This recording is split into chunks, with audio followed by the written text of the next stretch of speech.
شاب يعيش ألما عظيما بعد نقل والدته إلى العناية المركزة. أخبره الأطباء أن حالتها حرجة وقد تفارق الحياة في أي لحظة. خرج من الغرفة مثقلا بالحزن، لا يدري كيف يواجه هذا الألم. وفي طريق عودته إلى المستشفى توقف عند محطة الوقود، وبينما ينتظر لفت انتباه العاملين شاهد مشهدا غريبا.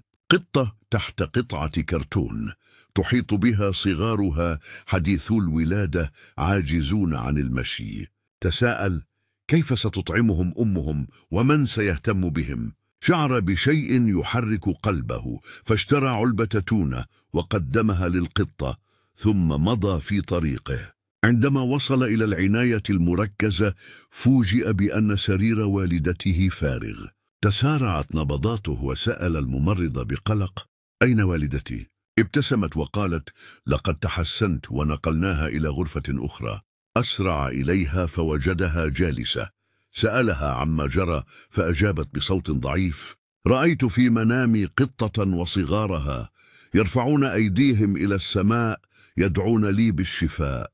تجمد في مكانه متعجبا من رحمة الله الواسعة، ثم تذكر موقفه مع القطة وصغارها فقال بامتنان: سبحان من وسعت رحمته كل شيء.